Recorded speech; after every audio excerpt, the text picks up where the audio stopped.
suis artiste et j'ai plusieurs volets à mon art. Je peux faire de la gravure, je peux faire de la peinture et aussi un mariage des deux, une technique que j'ai développée et à partir d'empreintes.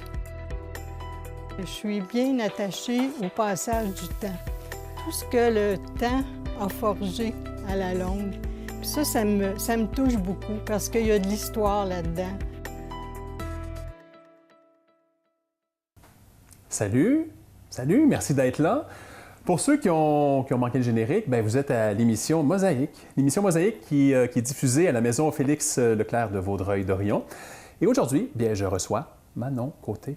Bonjour Manon. Mais bonjour. Merci d'être là, Manon. Mais ça me fait plaisir. Là, ce qu'il faut comprendre, c'est que vous travaillez avec la technique des empreintes, c'est bien ça. C'est ça. Comment ça fonctionne pour les gens qui nous écoutent? C'est quoi ça, la technique des empreintes? Bon. Bien, des empreintes, je pense que je peux faire référence à quand on était jeune, si on prenait un sou, on mettait une feuille, puis avec un crayon, on frottait sur le papier. Vous faisiez ça, vous, étant petit? Oui, okay. Oui, tout le monde a fait ça, je pense. Bien, pas mal. Non? Moi, je l'ai fait. Moi, je l'ai fait. Chez tout le monde, mais probablement que pas mal l'ont fait. Alors, on voit, il y a quelque chose qui se passe, on voit le motif qui apparaît parce qu'il y a un petit relief sur le sou. Bien, c'est le même principe. Alors, je suis partie de... Disons que je suis très sensible aux textures, aux surfaces, à tout ce qu'on peut toucher. On peut voir plein de choses aussi dans ces textures-là. Puis aussi, le temps, tu sais, le temps qui passe, qui fait ses marques. Ça peut être des marques aussi de matières qui ont été modifiées par l'homme, transformées. Alors, c'est ça qui m'intéresse.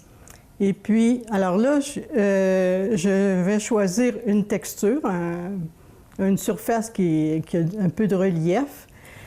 Je dépose ma feuille de papier. Comme ici, ça prenait un exemple. Ici, ça, vous me disiez tantôt, vous êtes servi d'un évier, c'est ça, pour faire l'empreinte en question? Oui, c'est ça, oui. Alors, ça, c'était à la maison Le Paillard. C'est un évier qui était dans les fenêtres. C'est un évier pour les légumes. OK.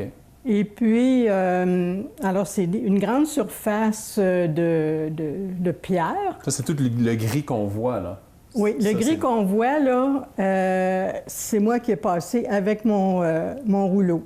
C'est ça, on fait plus ça au crayon à mine, là. Non, parce que on peut le faire comme ça, mais moi, je le fais avec une encre d'impression qui est vraiment permanente. Et puis, je peux aller chercher des valeurs de gris. En tout cas, je peux aller...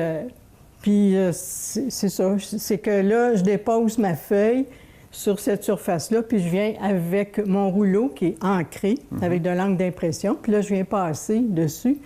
Puis là, ça va prendre seulement ce qui est en surface, en relief. En relief, c'est ça. Puis vous l'avez fait ici même, à la maison? Oui, j'en ai fait à la maison. Avant qu'elle devienne ce qu'elle est devenue. Oui. Comment ça s'est passé, justement, ici? À l'époque, quand vous êtes rentré dans la maison, vous aviez choisi quoi? Les vieux matériaux, les armoires pour faire vos empreintes? Oui, j'avais... j'en ai pris un peu partout.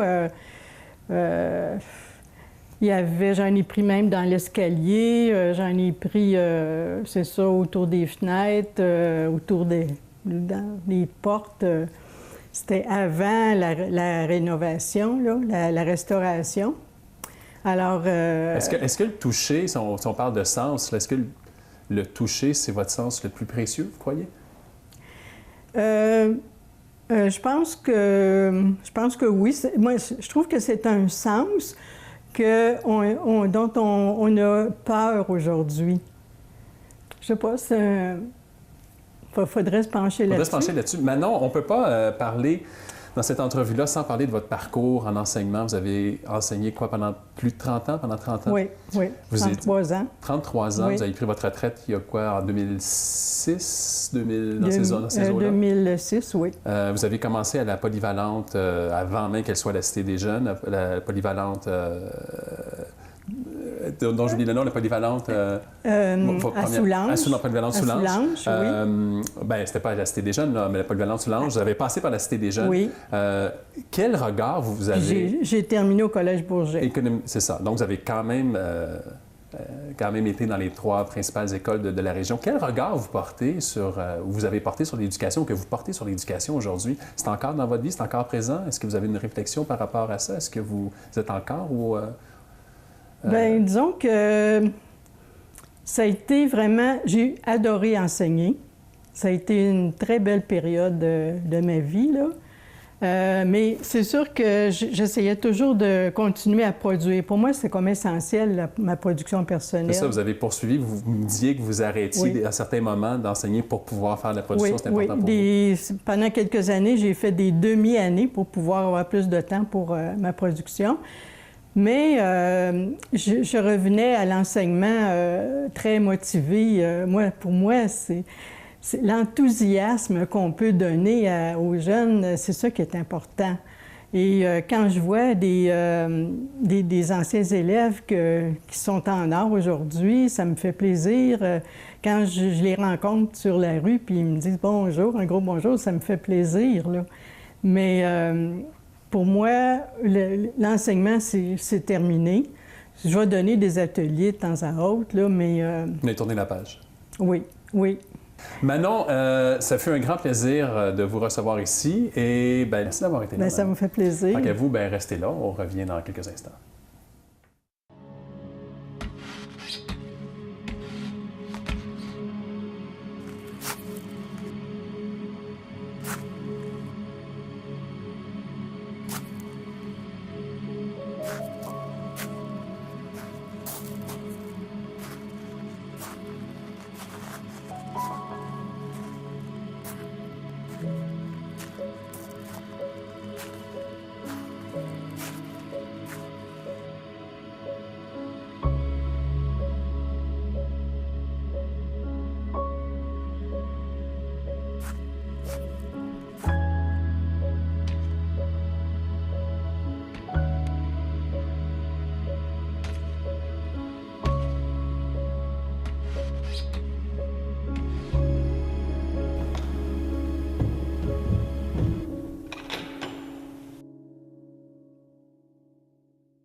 De retour à l'émission Mosaïque, je suis accompagné de Sébastien Davio, qui est conservateur au musée. Salut Sébastien. Bonjour.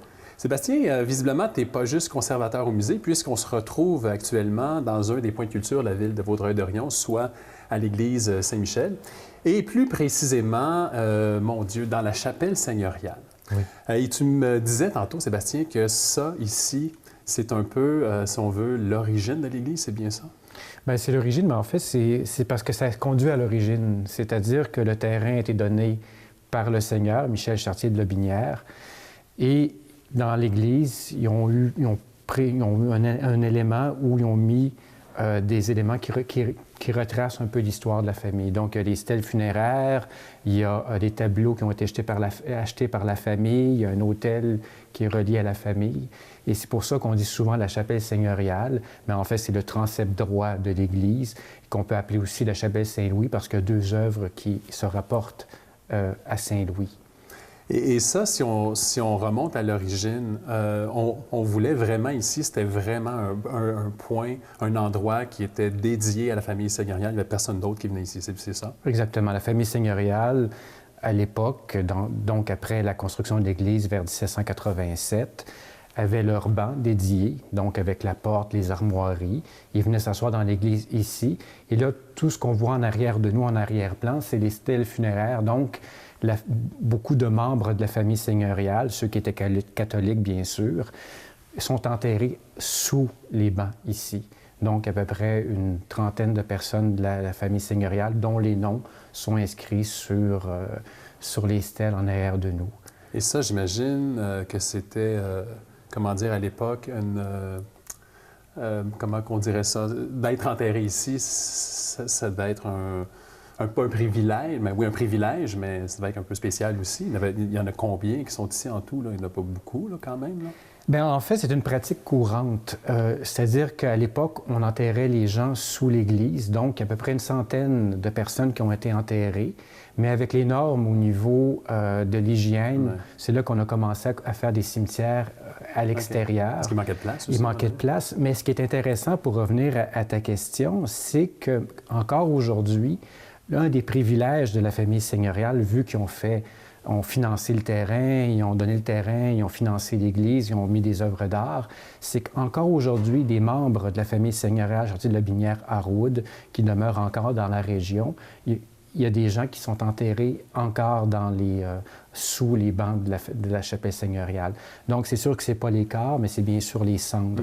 Donc, dernièrement, il y a 5 ans, Mme Jeannette Harwood ces cendres ont été déposées sous les bancs de la chapelle seigneuriale. C'est ça, parce qu'on doit comprendre que, justement, il y a une descendance de la famille seigneuriale qui est encore présente aujourd'hui ici. Oui.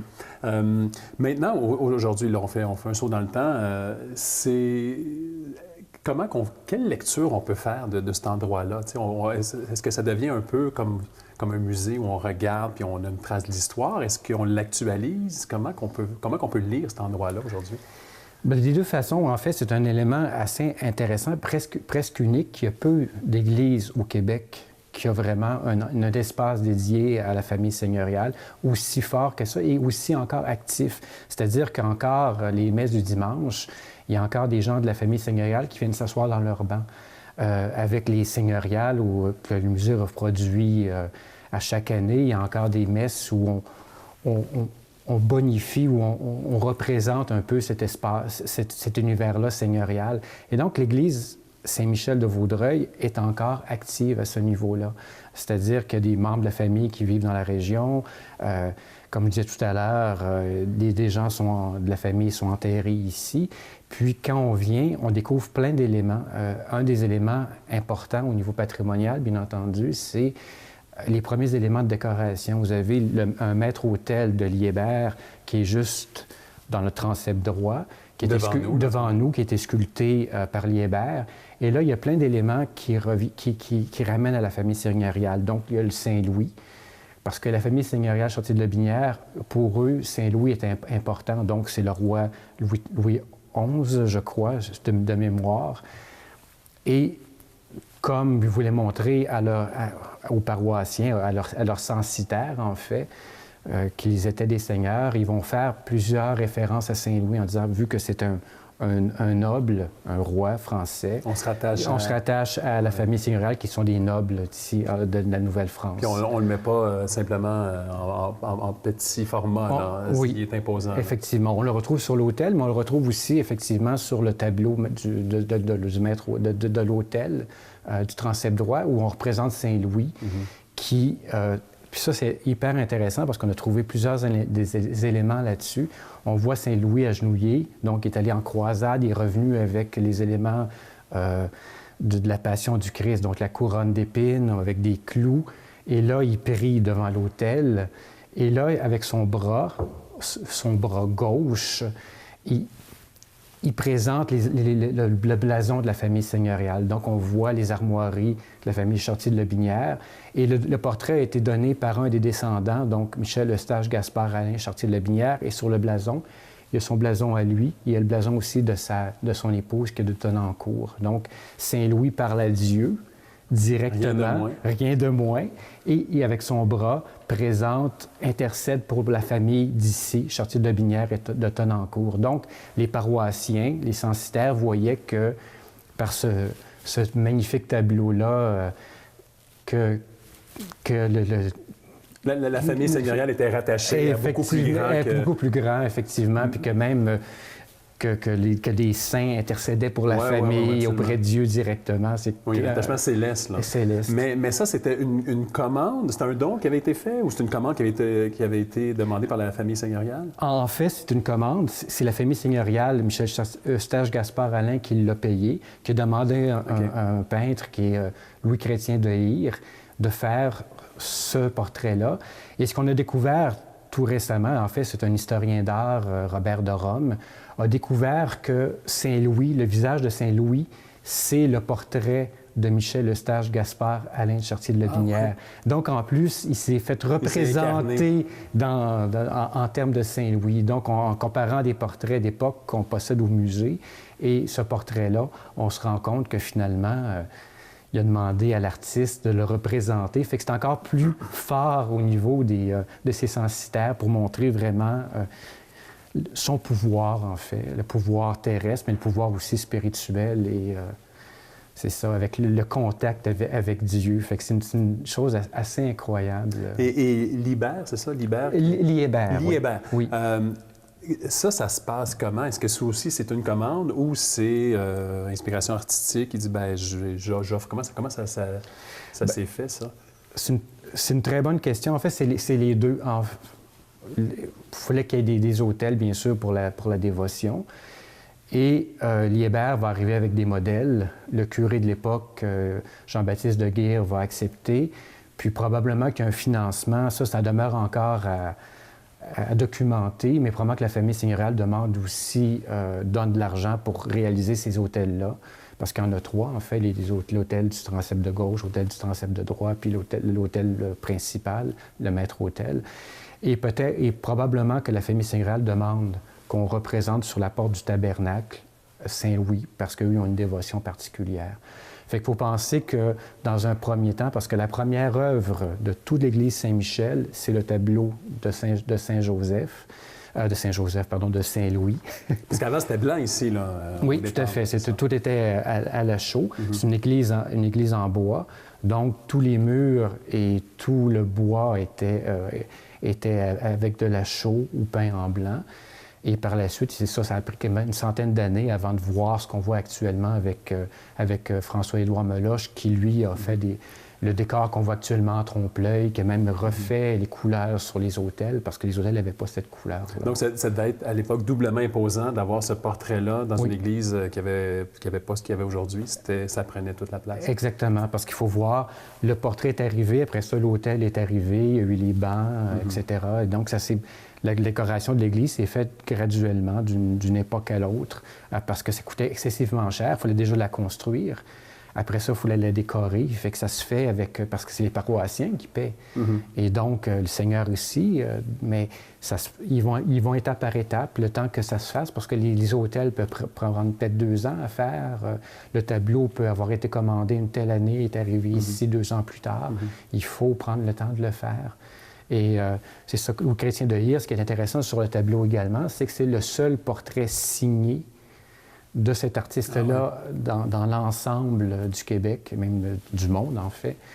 C'est le seul. Donc, on pourrait le mettre sur Kijiji. Oui, exactement. Mais ça serait un très, très bon montage. Je pense qu'avant que l'Église le vende, je pense qu'il y aurait des musées nationaux qui prennent ce portrait acquéreur. Sébastien, au-delà des célébrations qu'il y a ici, si on veut, si les gens veulent voir, interpréter, est-ce qu'on peut louer tes services? Donc, comment ça se passe? Est-ce qu'il y a des visites, en fait? Bien, en fait, l'Église, on est très chanceux. La paroisse Saint-Michel, tout l'été, il y a habituellement des étudiants qui permettent de faire les visites guidées.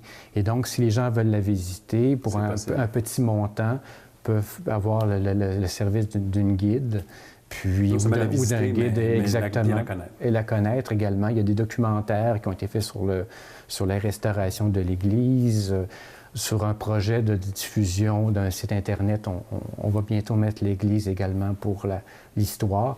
Et ce qui est surprenant, malgré le fait que ce soit une Église qui est assez connue, qui est documentée, encore aujourd'hui, on trouve encore plein de nouvelles choses. Dès qu'on gratte, on trouve encore comme justement sur le portrait, sur l'image de Michel Eustache-Gaspard qui s'est fait représenter dans le portrait. C'est tout récent, on ne le savait pas, là, peut-être 2 ans. Là. Donc moi, ce que je retiens, il ne faut surtout pas la prendre pour acquis, c'était cette église-là. Effectivement, il faut vraiment la protéger, la chérir, puis que c'est un des magnifiques exemples d'églises du 18e siècle encore existantes et encore actives à travers le Québec. Là. Bien, Sébastien, merci infiniment. On reviendra assurément. Tant qu'à vous, merci d'avoir été là. On se retrouve pour une prochaine émission. Salut.